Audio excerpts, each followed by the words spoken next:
So now we're going to talk about a different type of light that's used in a different part of the cannabis plant life cycle. This is a fluorescent bulb.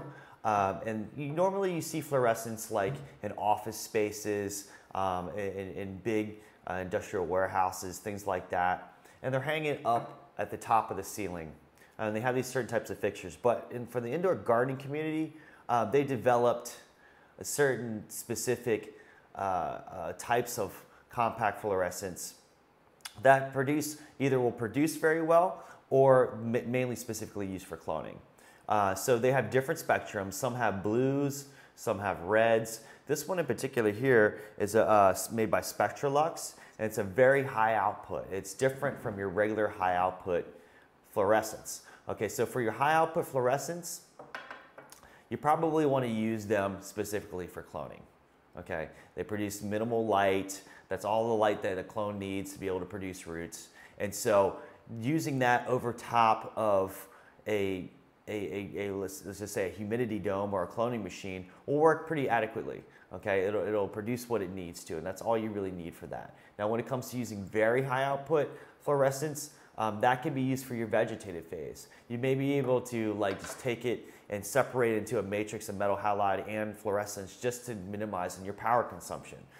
You'll produce pretty good results. The nodes will stack up on top of each other.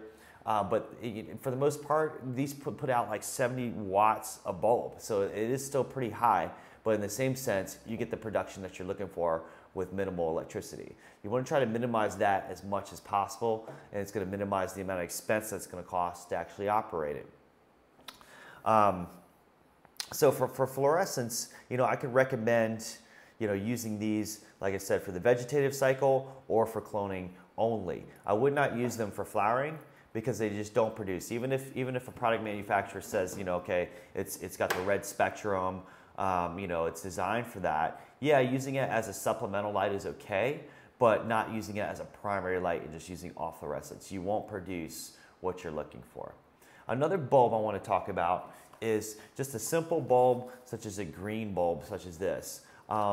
This bulb here is designed for just normal general lighting, but if you use a lot of these green bulbs or a type of green bulb that's a fluorescent, you're able to walk into your garden when the lights are off and be able to see around everywhere.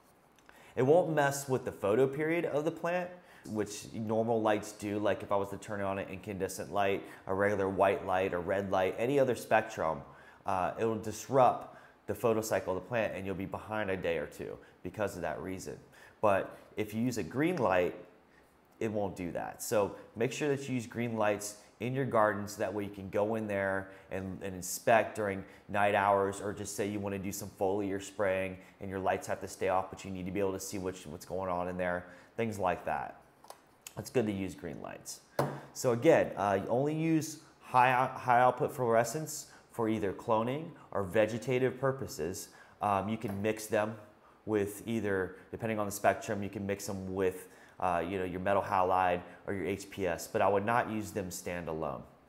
They last for a long time. They produce a decent amount of lumens, and you should definitely utilize them so that way you can reduce your electric bill. So that wraps it up for fluorescence.